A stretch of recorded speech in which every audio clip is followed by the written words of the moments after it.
Bonjour à tous et bienvenue pour la seconde partie du tutoriel dans lequel nous allons apprendre à créer un éditeur de texte avec Python et le framework Qt. Dans l'épisode précédent, donc la première partie, nous avions réalisé l'interface graphique de notre application et ensuite traduit en langage Python le fichier généré par Qt Creator dans le but d'afficher notre première fenêtre qui se trouve ici. Dans cette partie, nous allons dans un premier temps créer la fonction d'ouverture de fichier et ensuite nous verrons le temps qu'il nous reste pour voir si on peut faire d'autres fonctions. Voilà. Donc pour commencer, nous allons établir un principe fondamental aux fonctions, au mécanisme plutôt de Qt. Donc en fait, Qt, comment ça marche en fait avec les boutons ou n'importe quel objet qui est dans une fenêtre. On peut en fait, donc là je vais prendre dans le cadre de nos boutons puisqu'on va se servir de ceci. Par exemple, si je crée une méthode que l'on va appeler par exemple new file, qui aurait pour but, lorsque je vais cliquer sur le bouton pour créer un nouveau fichier, qu'il m'indique l'éditeur où je peux écrire du texte et après où je puisse entrer du texte justement. Pour faire donc cette méthode, on dit que je crée la méthode newFile. Lorsque je vais enregistrer et que je vais lancer mon application, lorsque je vais appuyer sur le bouton, rien ne va se passer. Donc là, vous allez me dire c'est plutôt logique, mais c'est important de le noter, étant donné que tout simplement il y a un principe de base dans Qt. En fait, lorsqu'on clique sur un bouton, on peut envoyer ce qu'on appelle un signal et ce signal va être récupéré et ensuite on va en quelque sorte analyser ce signal. Bon, c'est pas du tout analyser, hein, on va taper deux lettres dans notre ligne de code et puis ça sera fini, mais c'est pour imager ce que je dis. Et en fait, ce signal va être récupéré par une fonction qui va en fait indiquer quelle méthode doit appeler ce bouton. Donc si je suis pas très clair, vous allez voir, ça va s'éclaircir dans même pas 2 minutes. Donc on va commencer tout de suite. On va initialiser en fait justement ces signaux. Donc on va créer une méthode def init slot buttons. Donc les slots, les slots, c'est ce qui va avec les signaux, hein, et avec les signaux sur les boutons. Donc je l'ai appelé comme ça hein, par hasard. Vous pouvez changer le nom, par exemple init signaux, comme vous voulez. Donc pour ce faire, il nous faut récupérer le bouton sur lequel on veut récupérer le signal lorsqu'on a cliqué dessus. Donc pour ce faire, notre bouton Open, que l'on a défini dans Main Window, il s'appelle ici Action Open File. Action Open File, c'est le nom de la variable qui correspond à notre bouton. Donc ici on va l'appeler donc self.ui.actionOpenFile et ici on va appeler une fonction qui s'appelle triggered qui indique qui signifie en fait comment j'ai zappé le mot enclencher, oui voilà, qui indique enclencher. Donc on sélectionne la variable bouton, donc ce qui correspond à notre bouton OpenFile. Lorsqu'il est enclenché, eh ben, qu'est-ce qu'on fait? On connecte ce bouton à une fonction donc, dans notre classe. Donc nous, ça va être la méthode, on va l'appeler OpenFile, tout simplement. OpenFile, voilà. Donc là, ici, lorsqu'on va cliquer sur le bouton Open, il va se référer en fait à la fonction OpenFile, à la méthode OpenFile. Donc là, c'est bon. Maintenant, on peut créer notre méthode OpenFile. Voilà, OpenFile. Et ici, pour imager donc le contexte, on va juste faire un print et on va afficher test. Voilà. Donc là, si je lance, rien ne va se passer. Vous voyez, je peux appuyer sur le bouton, rien ne se passe. Et là, vous allez vous dire, pourquoi ça marche pas? On a bien fait comme tu as dit. Il y a un problème. Donc là, tout simplement, c'est souvent une erreur qu'on fait quand on débute en orienté objet. Enfin, pas forcément, hein, on peut faire cette erreur par simple oubli. Mais là, il faut bien indiquer que l'on veut utiliser cette fonction dès l'instance de la classe. Donc en fait, on va appeler initSlotButtons dans le constructeur. Donc self.initSlotButtons. Voilà. Et donc là, si je lance et que j'appuie, on voit que la console s'ouvre et j'ai bien test qui est indiqué. Voilà. Donc là, on est paré pour commencer. Donc ce qu'on va faire, tout simplement, on va commencer notre première fonction. Donc pour ce faire, on va utiliser ce qu'on appelle l'objet QFileDialog, qui va nous servir en fait tout simplement à afficher une boîte de dialogue, comme ceci par exemple, avec l'explorateur de fichiers natif à votre OS. Donc si vous êtes sur Mac, ça va ouvrir le Finder. Si vous êtes sur Linux, ça va ouvrir l'Explorer Linux. Et sur Windows, l'Explorer Windows. Et après, lorsqu'on va rentrer par exemple dans un dossier, on va sélectionner un fichier et quand on va faire ouvrir, il va récupérer uniquement, je tiens à le préciser, uniquement le nom du fichier avec son extension. Donc ça va nous être très utile. Donc tout simplement, vu qu'on va récupérer que le nom du fichier, on va créer une variable filename, donc qui va être utilisée que dans... attendez, je réfléchis. Non, on va créer une variable dans la classe. Donc self.filename est égal à category.qFileDialog. Voilà, donc qFileDialog, et on va rajouter une fonction qui s'appelle getOpenFileName. Donc ici on a plein de choses. Donc déjà le parent c'est self. Donc le parent c'est QMainWindow, donc on passe self. Hein.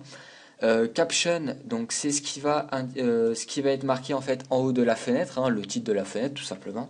Donc ici nous on va indiquer ouvrir un fichier. Directory, on va mettre, donc c'est le dossier dans lequel on veut se placer lorsqu'on appuie sur le bouton. Donc moi je vais mettre /home.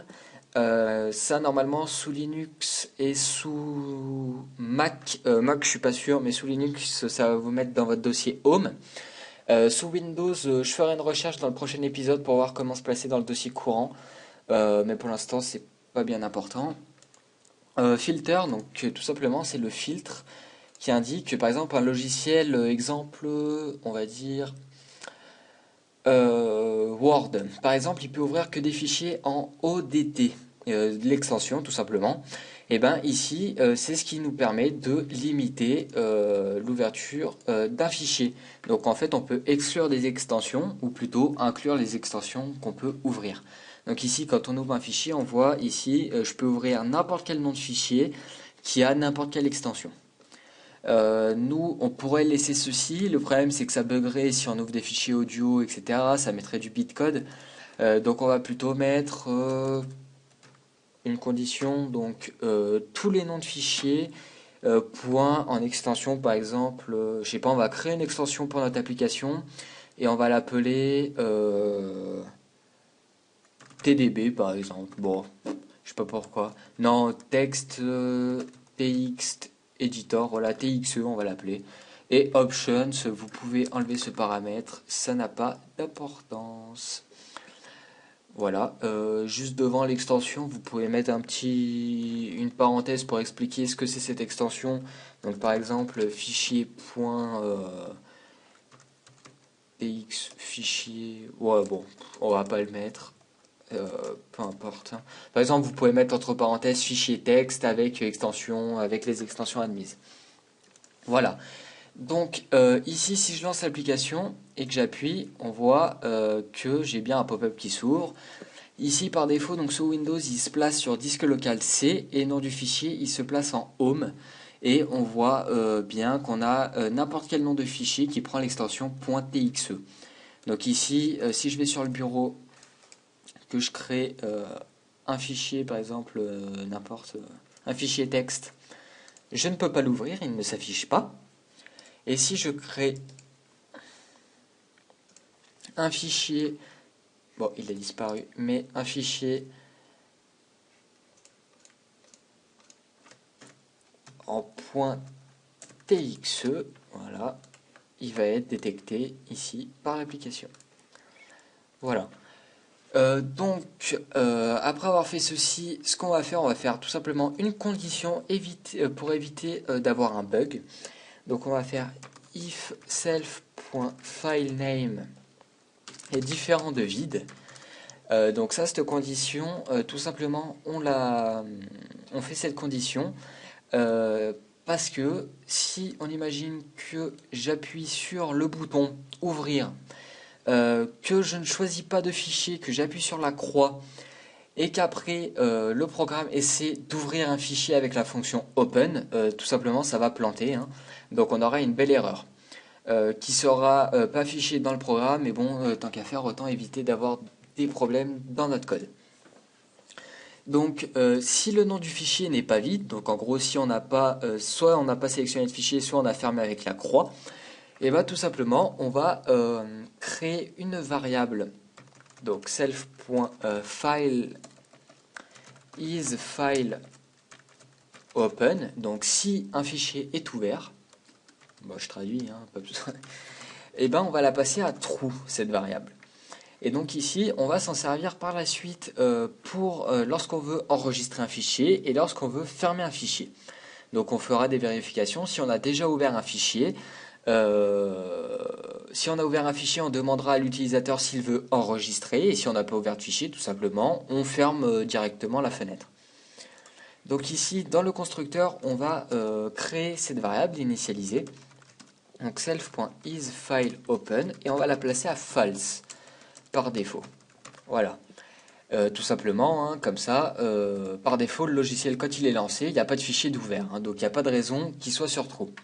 Donc là, on passe cette variable à true, et ensuite, on va tout simplement ouvrir un fichier. Donc, on va stocker le contenu de ce fichier dans une variable file, donc self.file, qui va être égale à la fonction open, qui prend en paramètre le nom du fichier. Donc, le nom du fichier, c'est self.filename. Et en second paramètre, le mode d'écriture. Donc nous, le mode d'écriture, ici, vu qu'on veut juste ouvrir, on va juste mettre en read. On ne veut pas écrire dans le fichier, on veut juste le lire. Voilà. Ensuite, ce qu'on va faire, on va rajouter le nom du fichier ouvert. Lorsqu'on aura ouvert notre fichier, on va rajouter le nom du fichier dans le nom de la fenêtre. Pardon, je m'embrouille. Dans le nom de la fenêtre, ici ça s'appelle main window, on rajoutera tiret avec le nom du fichier ouvert. Donc pour ce faire, on va tout simplement faire set window title égale, on pourrait dire, ouais, non, on va faire comme ça. Non, on va faire point égal espace tiré plus self.filename. Voilà. Donc là, c'est pas point égal, c'est plus égal normalement. Voilà. Et donc ici, ça va avoir pour but de, donc par exemple, je vais chercher le fichier que j'ai pris. Built-in function or method and string. Ouais, donc là on passe des paramètres, il aime pas trop, c'est normal, de toute façon c'est pas une variable, hein, c'est une fonction. Donc on va faire comme ceci, on va faire self.title plus, voilà. Et donc dans le constructeur, on s'est pas servi donc de la variable title, et donc ici on va l'initialiser, donc self.title égale title, et donc comme ça on peut s'en servir dans toute la classe. Donc là si je lance l'application, j'appuie sur ouvrir, on se place dans le bureau, j'ouvre un fichier, et ici on a bien le nom de notre fenêtre, donc default, le tiret et le nom du fichier. Donc là on a toute l'arborescence du fichier, ce qu'on veut pas forcément, on veut par exemple que le nom du fichier. Donc ça, on parsera le nom du fichier à la fin, parce qu'on a, pour l'instant, on n'a pas forcément besoin. On va juste rajouter, maintenant qu'on a créé cette variable title, un self.setWindowTitle de self.title. Voilà. Comme ceci, on peut placer dans TextEditor un nom de notre application. Donc par exemple, TextEditor V1. Voilà. Donc là, comme ça, quand je lance, on a bien TextEditor V1. J'ouvre un fichier. TextEditor V1 avec le nom du fichier. Voilà. Donc là, pour l'instant, on n'a toujours pas ouvert notre... Donc, on ouvre notre fichier, mais on ne l'a pas encore affiché. Donc, pour ce faire, on va tout simplement se servir de notre TextEdit. Donc, self.ui.text. Donc, notre objet texte, on va plutôt chercher QTextEdit. Voilà, donc il est ici. On a créé une variable texte qui hérite en fait de l'objet QTextEdit et en fait c'est ce qui va nous permettre de taper notre texte. Donc avec cette variable texte, on peut utiliser une méthode qui s'appelle set tout simplement texte. On peut appeler set texte, mais le mieux c'est plutôt d'utiliser set HTML qui va en fait permettre d'afficher le contenu du fichier en HTML. Donc pourquoi faire ceci? Tout simplement car lorsqu'on va ajouter du style de texte, par exemple la couleur, mettre en gras, etc., si on enregistre au format texte, le format d'écriture de notre fichier ne sera pas conservé. Donc là on va faire set HTML et on lui passe en paramètre self.file.read. Donc tout simplement on lit le fichier. C'est une fonction, on met des parenthèses. Voilà. Et dès qu'on a lu ce fichier, on ferme le fichier. Donc self.file.close. Voilà. Donc là, avant d'ajouter le HTML, on va juste afficher l'objet texte. Parce que vous vous rappelez bien, dans la première partie, on avait caché justement cet espace de texte avant l'ouverture d'un fichier. Donc self.ui.text.show. Voilà. Donc tout simplement, si je lance l'application, j'ouvre un fichier. Oui, on va peut-être ajouter du contenu dans ce fichier. Edit, test. On va rajouter une balise bold, test et un... ouais, on va laisser juste comme ça, voilà. J'ai juste rajouté un petit code en HTML. Donc là, je l'ouvre et ici, on voit bien le texte en clair et le texte si on utilise du HTML. Donc avec ceci, on peut ouvrir n'importe quelle page HTML, il n'y a aucun souci. Voilà. Donc on a terminé pour cette fonction d'ouverture de fichier. Donc ça nous a bien pris 18 petites minutes histoire de poser les bases pour les boutons, etc. Et on a codé notre première fonction. Donc après, libre à vous de compléter ceci, d'améliorer. Créer une extension à vous, vous faites comme vous voulez, hein. De toute façon, je vous ai montré à peu près toutes les bases pour continuer. Donc, ce qu'on va faire, on va se retrouver dans une troisième partie où nous verrons comment sauvegarder un fichier et peut-être fermer le fichier. Et ensuite, par les épisodes suivants, donnez-moi vos feedbacks, si vous avez des choses à améliorer, et donnez-moi votre avis surtout sur cette série. Donc là, je m'excuse, j'ai pas été super clair dans ma façon de m'exprimer. On a un peu passé de la fonction OpenFile dans le constructeur, déclarer des variables à un endroit, dans un autre endroit, etc. J'essaierai de faire au mieux pour la prochaine fois, mais le problème c'est que c'est pas forcément évident. Des fois on se rend compte des choses et on doit rajouter du code au fur et à mesure. À savoir que là je suis en train de coder l'éditeur de texte complètement au feeling avec vous, hein.